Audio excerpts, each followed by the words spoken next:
Thank you, Pastor David. And good morning, everyone. First off, I want to take a moment to thank you all for being here and to tell you that it's my honor and my privilege to have the opportunity to speak to you today. For anyone who does not know my name, I'm Michael Baun. Pastor David and myself have been working in an intensive discipleship in preparation for formal schooling and licensure for myself in the pastorate. Today is my first sermon. Before I begin, I'd like to tell you all a story of a man who was on death row. The date of his execution came. They put him on the gurney. They prepared his lethal injection. And then a chaplain walked into the room. He approaches the man and he asks him if he has any last words he'd like to say or any final scriptures he'd like to hear. The man looks at the chaplain and he says, "Sir, if I believed what you believe, I would get down on my hands and knees and I would crawl across London on broken glass to save just one, to save even just one person." He looks at the chaplain and he says, "Get out." The chaplain leaves the room and the man is executed. A murderer about to die understood the paramount importance of Christ's work because built into him was the ability to love. Everyone has built into them the ability to love, but not everyone will choose to use it. What I'm going to talk to you about today is love. In English, we just say love. I love my wife, I love my family, I love my dog, I love pizza, all different kinds of love, just one word. But in Greek, they have 4 words to distinguish between the different kinds of love. There's eros, which is romantic love of the sexual passion. Phileo is friendship, love, or brotherly love. Storge is the love parents have for their children. And agape is God's unconditional love. Today, we're going to focus on agape, or what I'm going to call real love. Everything in life, everything you do, and everything in the Bible amounts to nothing if you remove love. I've always been comfortable with my ability to learn and understand new concepts and to use those concepts to my advantage.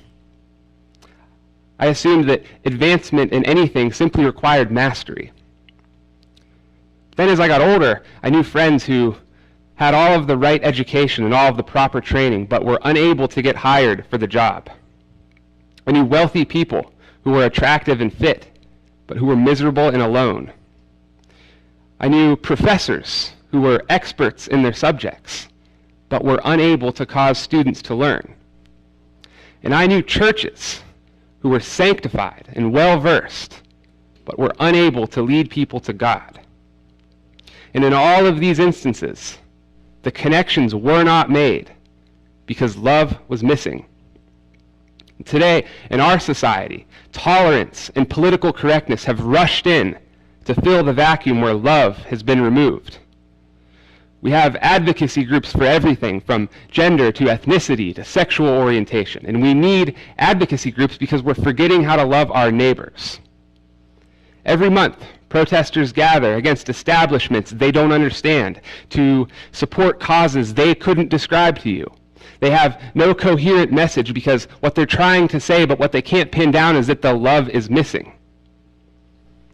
Churches die, and Bibles get left on the bookshelves. When Christianity falls into the pool of dysfunctional worldviews that attempt to explain reality without love, we step away from God himself, and we no longer notice him working in our lives when we stop loving him. If you will demonstrate love, real love, then God will work with you to make your spirit joyful. Now, notice what I'm saying. I'm saying God will work with you. You have responsibility in this. This is actionable. He will work with you to make your spirit joyful. I'm not saying he will make your life perfect. I'm not saying that if you lovingly scratch that lottery ticket, you'll never have to work again. Tragedies will happen to you. Hardships will happen to you. But your relationship with God will be strong enough to carry you through the hardships and back into a joyful spirit. Now, considering all of the problems that I've laid out, our task seems daunting, but it's really not. In order to come to the correct solution, we must first ask the correct questions. So the first question that surfaces is this: why is success dependent on love if we can just acquire knowledge and mastery? If you have talent and you work hard enough, isn't that all you need? Let's see what the text says in 1 Corinthians chapter 13. If you have your Bibles, we're going to be working out of 1 Corinthians 13. This is verses 1 and 2. If I could speak all the languages of earth and of angels, but didn't love others, I would only be a noisy gong or a clanging cymbal. If I had the gift of prophecy, and if I understood all of God's secret plans and possessed all knowledge, and if I had such faith that I could move mountains, but didn't love others, I would be nothing. Let's take a look at this first verse where Paul says, if I could speak all the languages of earth and of angels, but didn't love others, I would only be a noisy gong or a clanging cymbal. Here we are given a clue. It does not matter what you know. If you don't love the people you're trying to engage with, they won't listen to you. It'll fall on deaf ears. One of the most popular and well-respected books in the business world is called How to Win Friends and Influence People by Dale Carnegie. Carnegie covers this topic of loving people before engaging with them really well when he says, you can make more friends in 2 months by becoming interested in other people than you can in 2 years by trying to get other people interested in you. Generally, people do not care about how many countries you've been to. They don't care what kind of cars are in your driveway or how many wild stories you have. People are most interested in whether or not you care about them. If it seems like people in your life are giving you a hard time, I would ask you the question, do you love people? Because if you don't, I would encourage you to try it out and see how that loving engagement will make the difference in how they treat you. I also want you to notice where Paul says, and if I had such faith that I could move mountains, but didn't love others, I would be nothing. Do you know any nasty or bitter people who have a bad attitude toward others, but they expect God to make everything in their life great for themselves? And then when things aren't great, they turn that attitude up against God. Today, everyone is talking about having a voice. But I'm saying that if we want a voice, if we want to be respected, we must love those we are seeking to lead. People may follow a leader they fear. They may follow a leader they fear. But people will die for a leader they love. There's something that I need to warn you about. When I tell you to love people, I don't mean virtue signaling. Virtue signaling is when a person is always first in line to help or first to take the sacrifice upon themselves, but only when they have spectators. When something bad happens, this person usually jumps on social media or on television, and their publicity goes something like this. Look at me, I'm virtuous. I'm condemning this event and that person. I'm better than they are. And while I'm here, I'm going to share my views and tell you how my views always do better. That's virtue signaling. And Paul dealt with it as well. Verse 3. If I gave everything I have to the poor and even sacrificed my body, I could boast about it. But if I didn't love others, I would have gained nothing. How do you avoid virtue signaling? You make love your motive for doing good, not attention to the fact that you're doing it. Now, naturally, when you get involved at a high enough level, people will begin to take notice of you, but you must never allow the attention to become your motivation. So now we know that success with people and good work begins with and is dependent on love. Earlier I said you need to have real love. But what is real love? What does that look like? This next part is incredibly important, so I want to spend some time on it. Verses 4 through 7. Love is patient and kind. Love is not jealous or boastful or proud or rude. It does not demand its own way. It is not irritable, and it keeps no record of being wronged. It does not rejoice about injustice, but rejoices whenever the truth wins out. Love never gives up, never loses faith, is always hopeful, and endures through every circumstance. That is real love. Patience, kindness, supportive of the truth, always hopeful, and enduring through every circumstance. Those are characteristics of real love. What does it look like when someone knows real love, when someone demonstrates real love? This is a person who is stable, optimistic, faithful, secure in their self-control, and truthful about the good things and the bad things. You see, real love intercedes. Real love stands in the gap between loved ones and danger. Real love gets down in the mud to understand and to be there, even when there is nothing to gain. Paul provides us contrast by telling us what real love is not. Real love is not jealous, not boastful, proud, or rude. Real love does not demand its own way. It is not irritable. Real love does not keep records of being wrong. This is especially important for our married couples. If you love your spouse, you will forgive them. You will not keep records of how they've wronged you. If you want your spouse to change, the worst thing you can do is bombard them with a history of their mistakes. Paul says, love does not rejoice about injustice. Love never gives up. Love never loses faith. Thankfully, God's love is perfect. If we're using a metric of faith to determine love, then there are often moments where people lose love for God. Imagine if he lost love for us, even once. It's 400 degrees below zero on the other side of Earth's atmosphere. I don't want him ripping the blanket off. I want to continue to emphasize what real love is not by explaining the dangers associated with misunderstanding love. Our society is heading towards postmodernism. Now, a postmodern society is characterized by self-conceptualization. Self-conceptualization means following your heart and being proud of yourself just the way you are. Those two principles become the popular guiding principles of the day in a postmodern society. These principles are why we have ideological censorship disguised as tolerance. It's why we have participation trophies. It's why our divorce rate is near 50%. It's why gender fluidity is becoming more common and our Supreme Court has to deal with confusions over bathrooms. It's why we've aborted 66 million lives. If you're following your heart, if your feelings are your primary guide, I urge you to stop in your tracks and evaluate. If yourself is the framework from which you determine value, I urge you to stop in your tracks and reevaluate. Why?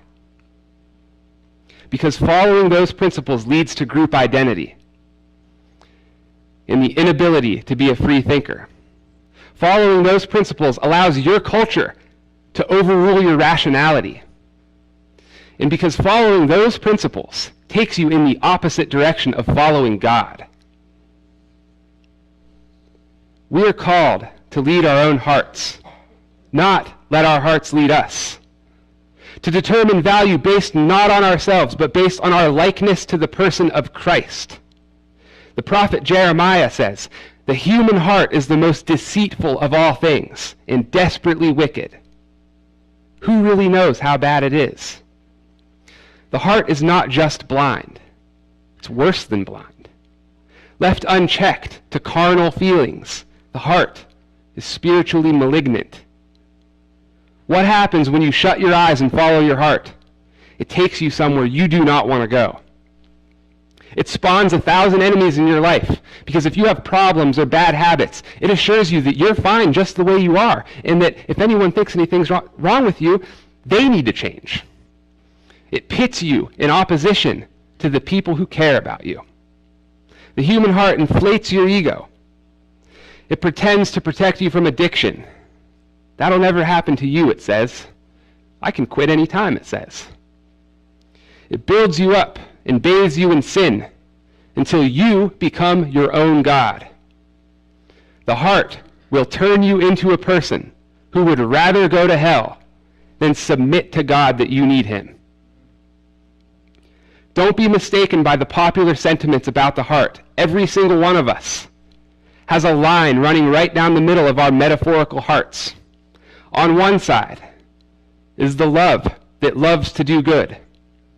And on the other side is the love that loves to do evil. Leading your heart simply means choosing to love the love that loves to do good and hate the love that loves to do evil. You must love the love that loves to do good and hate the love that loves to do evil. Now, most of us so regularly choose good that we can tend to think the other side doesn't even exist. But history is bloodied by people who have proven to us that evil does exist, and we must guard against it. So we know what real love is, and why we need it to be spiritually joyful in this life. But if I'm telling you that real love will allow God to work with you and make you spiritually joyful, I'm implying that love is a spiritual thing. In other words, love is eternal. Paul discusses this in verses 8 through 10.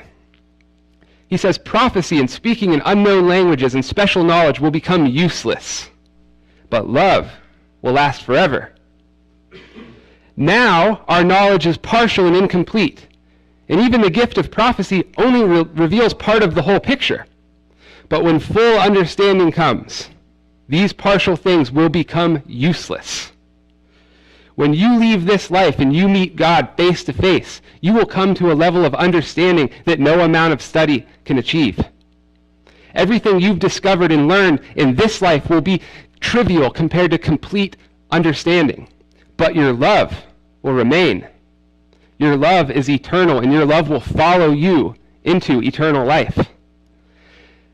That's why it's so important to know how to love the right way and to make love the motivation for all of your actions. Paul continues in verses 11 and 12. When I was a child, I spoke and thought and reasoned as a child. But when I grew up, I put away childish things. Now we see things imperfectly as in a cloudy mirror. But then we will see everything with perfect clarity. All that I know now is partial and incomplete, but then I will know everything completely, just as God now knows me completely. Just as God now knows me completely. That line right there is why in this life we have to depend on love and not on intellect or talent. God is telling us that while we are here, we cannot have a complete picture. And he's also telling us that when we pass away, we will receive a complete picture, and that love will be an essential part of that picture. So you can build marvelous things with intellect and talent, but if you want your work to last, love has to run through it. Depending on knowledge or skills alone is like flying an airplane without a pilot. It's like trying to cross the Atlantic in a kayak.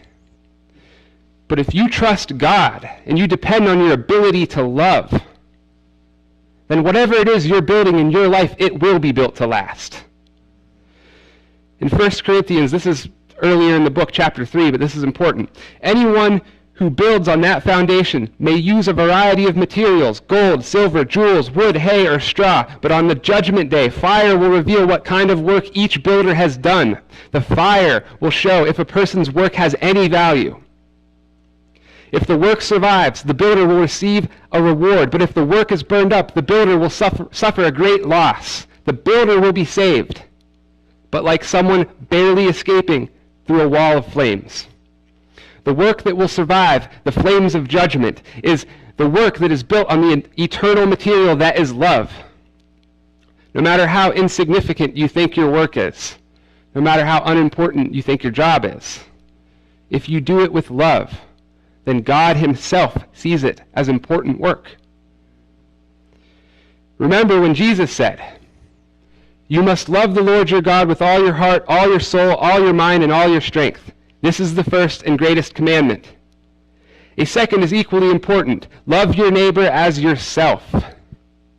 The entire law and all the demands of the prophets are based on these two commandments. What are the only aspects that are common to the two greatest commandments? Love. Jesus sums up the entire law and tells us that all of it is based on love. If you learn nothing else in life, learn real love. God will work with you to make your spirit joyful if you will demonstrate real love. Paul closes in verse 13. 3 things will last forever: faith, hope, and love. And the greatest of these is love. Faith is the saving power of Jesus Christ. Hope is what he gave to us when he died on the cross. And love is the reason he did it. Thank you.